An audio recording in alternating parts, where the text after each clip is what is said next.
गोस्वामी तुलसीदास जी लिखते हैं कि सुखी मीन जह नीर अगाधा जिमि हरि शरण ना एक ही बाधा। कि हम जीवन में सुखी आनंदित होना चाहते हैं,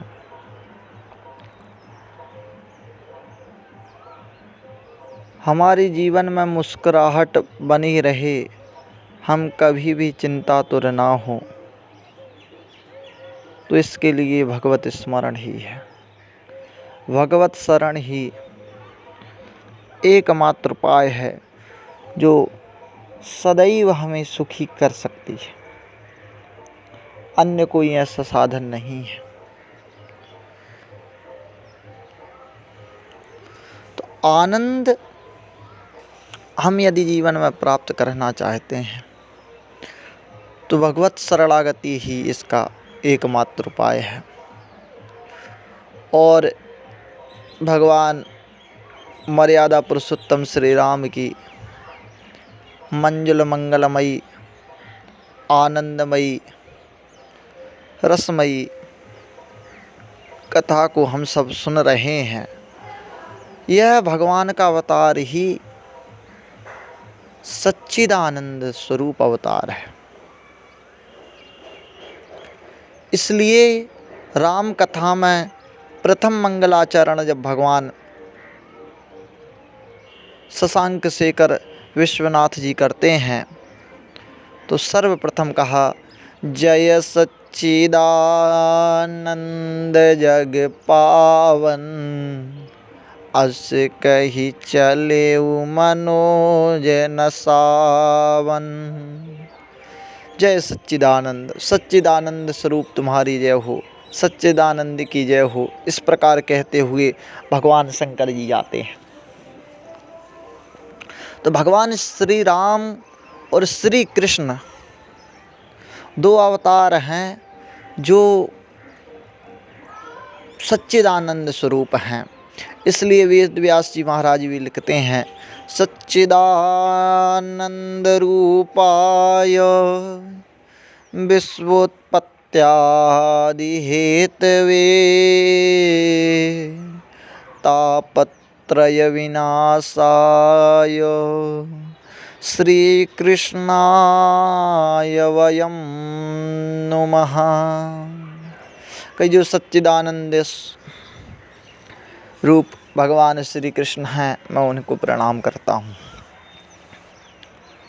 कहने का अभिप्राय कि भगवान नारायण ने समय समय पर धर्म संस्थापना के लिए, सज्जनों के रक्षण के लिए, दुर्जनों के विनाश के लिए अनेकानेक अवतार धारण किए, जिसमें उन्होंने अपनी सत शक्ति, कहीं चित शक्ति और कहीं आनंद शक्ति को प्रमुख बनाया। जैसे भगवान श्री नारायण ने नरसिंह अवतार धारण किया प्रहलाद की रक्षा के लिए, हिरण्याकश्यप का वध किया। उसमें किसी भी प्रकार की आनंदता नहीं है, ना उनका व्यवहार जो है चित स्वरूप में देखा जा रहा हो। उसमें चित और आनंद की न्यूनता है। उस अवतार में भगवान श्री नारायण ने सत शक्ति को प्रधानता दी और उस सत शक्ति के प्रधानता होने से बड़ा भयानक भयावना, जिसे देखकर माँ लक्ष्मी भी डर गईं, ऐसा पुराणों में आख्यान मिलता है। भयानक रूप धारण किया, रौद्र रूप भगवान का। तो उसमें सत शक्ति की प्रधानता थी। इसमें भगवान ने अपनी सत शक्ति की महत्ता को प्रकट किया। इसलिए जो नरसिंह जी की जो कथा है वो भक्तों को अत्यधिक आनंद नहीं देती, क्योंकि वह सत शक्ति पर आधारित कथा है। फिर भगवान ने चिद के रूप में रूप धारण किया, अनेक रूप धारण किए भगवान ने। जैसे वेद व्यास के रूप में भगवान प्रकट हुए, कृष्ण द्वैपायन बनकर, और व्यासोच्छिष्टम जगत सर्वम, व्यास जी ने वही वेद की अमृतमयी वाणी को मानव की तुच्छ बुद्धि को समझने योग्य बनाने के लिए पुराणों का संकलन किया। इस रूप में भगवान ने न सत शक्ति को प्रधानता दी, इसमें भगवान ने चित्त शक्ति को प्रधानता दी है, सत और आनंद शक्ति को जो है कम किया है, न्यूनता दी, प्रधानता दी है चित्त शक्ति को। तो इस प्रकार भगवान ने द्वितीय कई अनेक रूप धारण किए। कहीं नर नारायण के रूप में भगवान ने आनंद शक्ति को महत्व दिया और योग जप तप इत्यादि का वर्णन कर केदारनाथ तीर्थ का स्थापना ही भगवान ने कर दी। तो उसमें भगवान ने आनंद शक्ति चित्त शक्ति को ही विशेषता दी, प्रधानता दे दी। कहने का अभिप्राय है कि समय समय पर भगवान ने अपनी अनेक लीलाएं, अनेक अवतारों में अनेक शक्तियों को प्रकट किया, पर भगवान श्री नारायण की इन अवतारों में तीनों शक्तियों को एक साथ प्रकट करके बताया है। तो दो रूप हैं, एक भगवान राघवेंद्र सरकार श्री रामचंद्र जी, इसलिए श्री विश्वनाथ जी ने जय सच्चिदानंद शब्द कहा कि यह स्वरूप ही सत्य चित और आनंद तीनों शक्तियों को प्रकट करने वाला है, कि सच्चिदानंद स्वरूप है। तो सत शक्ति भी भगवान ने बताई, कहीं चित्त शक्ति का भी संकलन किया और आनंद स्वरूप है। और दूसरा अवतार भगवान का द्वापर युग में हुआ कृष्ण अवतार, वो तो सत्य चित आनंद तीनों शक्तियों की उसमें भी प्रधानता दी, सत शक्ति को भी प्रकट किया, चित्त शक्ति को भी समझाया और आनंद स्वरूप हो गए। इसलिए आनंद उस समय भी भगवान ने गोपियों को या मिथिला की नगर में रहने वाली भक्तों को अनेक लोगों को आनंदित किया। उसी प्रकार भगवान श्री हरि ने राम के रूप में, कृष्ण के रूप में लोगों को आनंदित किया है, सत शक्ति को प्रधानता देते हुए, जिसे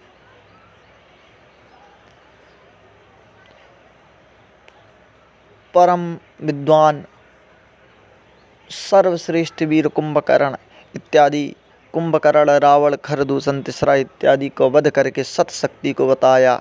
और उस कुछ समय में, जिस समय अयोध्या में अकस्मात ऐसी घटनाएं उस रात्रि में घटी, और उसके बाद भगवान ने अपने जीवन में जो अपनी आचरण के द्वारा और वाणी के द्वारा कि सबसे दुर्लभ मनुष्य शरीरा इत्यादि कहा, उससे भगवान श्री राम ने चित्त शक्ति को भी प्रकट किया। कहने का अभिप्राय है कि यद्यपि भगवान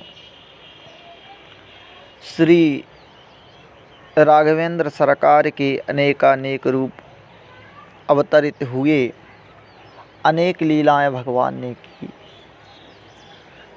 पर सत चित और आनंद तीनों शक्तियों को प्रकट करते हुए भक्तों को आनंद देने के लिए भगवान श्री राम की रामलीला, कृष्ण लीला अद्भुत थी,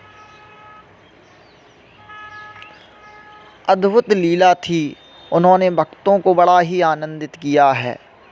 अद्वितीय लीला भगवान ने इस प्रकार की है। तो जय सच्चिदानंद जग पावन, और उनका जो पवित्र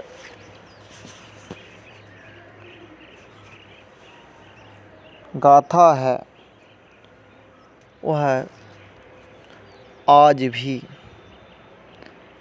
हम जैसे पापियों के मन से कलयुग के कलमशों का शमन करने वाला है। इस बात को कौशिक ऋषि ने भी कहा, चरितम रघुनाथस्य शतकोटि प्रविष्टिरम एकैकमक्षरम पुंसा महापातक नाशनम। एक एक अक्षर हमारे महान से महान पापों को, बड़े बड़े पापों को नष्ट कर देता है। गोस्वामी तुलसीदास ने भी इस बात की पुष्टि करते हुए कहा है। गोस्वामी तुलसीदास कहते हैं, तुलसी रागे कहते ही निकसत पाप पहार, फिर आवत पावत नहीं देत मकार की बार। श्री गोस्वामी तुलसीदास कहते हैं कि रा शब्द के उच्चारण मात्र से ही हमारे हृदय के समस्त पाप निकल जाते हैं, और उसके बाद जब हम माँ कहते हुए मकार का उच्चारण करते हैं और मुंह को बंद कर लेते हैं, तो फिर वह पाप लौटकर फिर हमारे शरीर में प्रवेश नहीं कर पाते। अर्थात भगवान की जो अलौकिक लीला है और हमारे मन को निर्मल बनाती है, और निर्मल बनाकर हमारे मन को क्या करती है, आनंदित करती है। और आनंदित होने से ही हमारे जो चिंता है, तनाव है, डिप्रेशन है, इन सब का शमन होता है और हमारे जीवन में मुस्कुराहट प्रकट होती है। इसलिए भगवान श्री राम की अलौकिक कथा को श्रवण करना चाहिए, जानना चाहिए, समझना चाहिए, यथासंभव जीवन में उनके चरित्रों को उतारना भी चाहिए। पर अब आप कह सकते हैं कि सच्चिदानंद स्वरूप तो हम भी हैं, क्योंकि गोस्वामी तुलसीदास ने पंक्ति लिखी है कि ईश्वर अंश जीव अविनाशी, चेतन अमल सहज सुख राशि। कि हमारा भी स्वरूप जब सच्चिदानंदमय है तो हम में और राम जी में अंतर क्या है? क्योंकि ईश्वर का ही यह अंश जीव है और इसकी भी सत्ता है।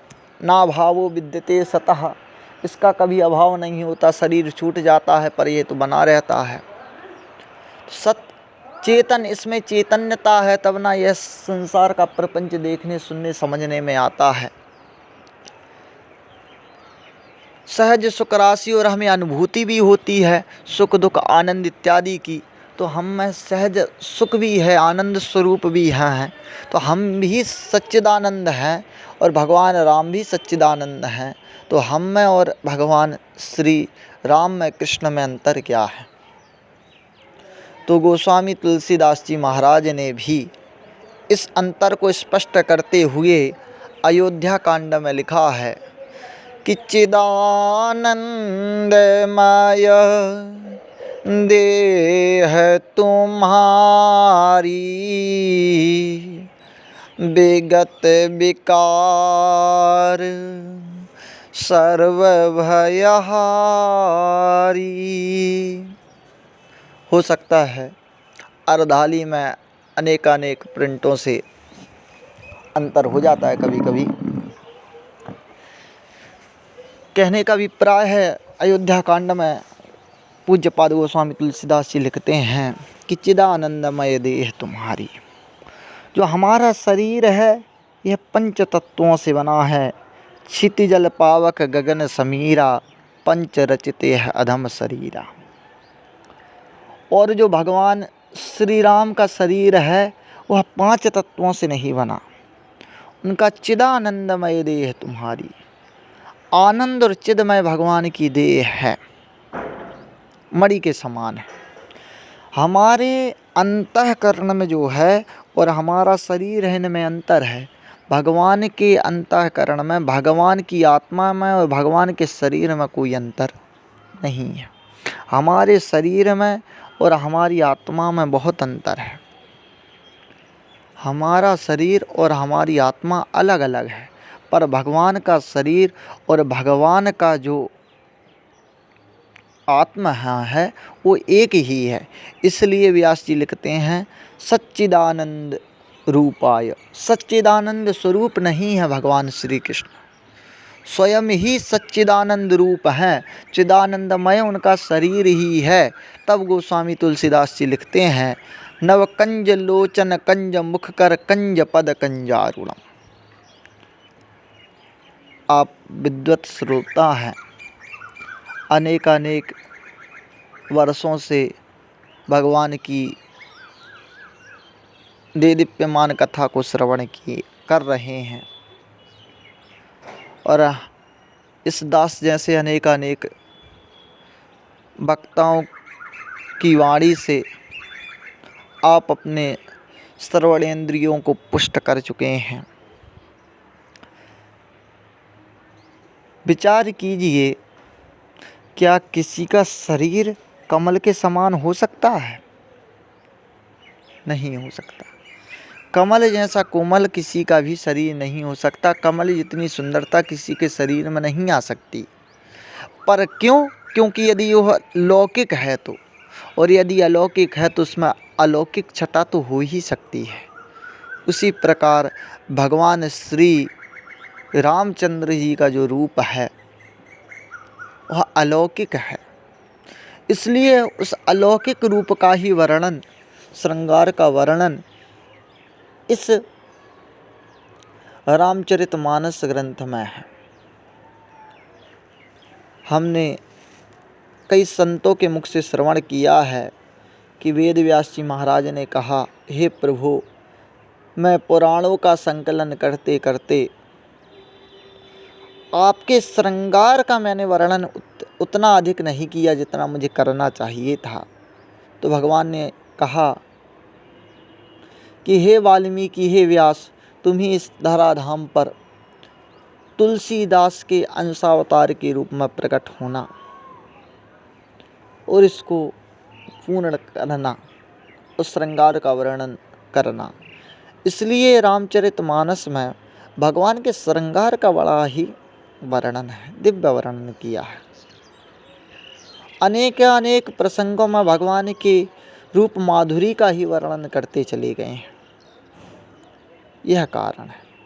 उस प्रकार स्वस्मिन् तिष्ठति इति स्वस्था, हम यदि अपने जीवन में स्वस्थ रहना चाहते हैं तो हमें अपने में अर्थात शांत मन को, चित्त वृत्तियों को शांत करना होगा।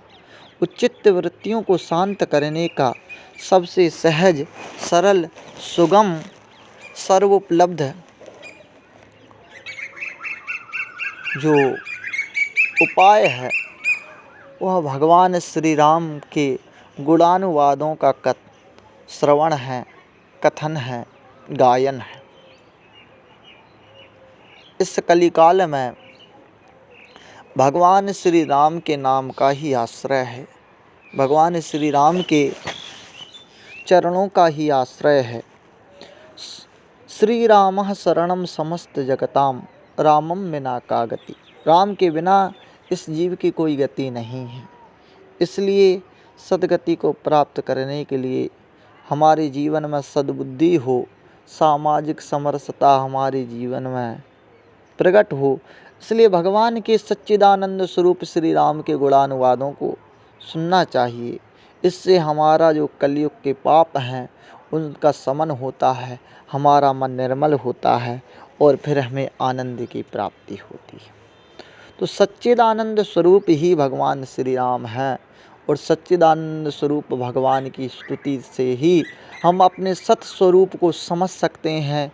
हमारे अंतःकरण में ज्ञान प्रविष्ट हो सकता है और हम स्वयं अपने जीवन में आनंदित रह सकते हैं। यह भगवान की कृपा से ही प्राप्त हो सकता है और यह बहुत ही बड़ा अनुपम सर्वश्रेष्ठ उत्तरोत्तर जीवन में प्राप्त होता रहे। और इसी प्रकार हम आप सब भगवान का गायन, भगवान के गुणानुवादों का गायन श्रवण करते रहते हैं। यदि किंचित कहीं भी किसी भी प्रकार से किसी भाव को समझने में या कहने में मुझसे गलती हुई हो तो आप सबकी आशीर्वचन या उस विषय में आप सबके भी भावों विचारों को आप मुझे संप्रेषित करें। बालक आपका सदा ही ऋणी रहेगा। जय जय श्री राम, जय जय श्री राम, जय जय श्री राम, जय जय श्री राम, जय जय श्री राम।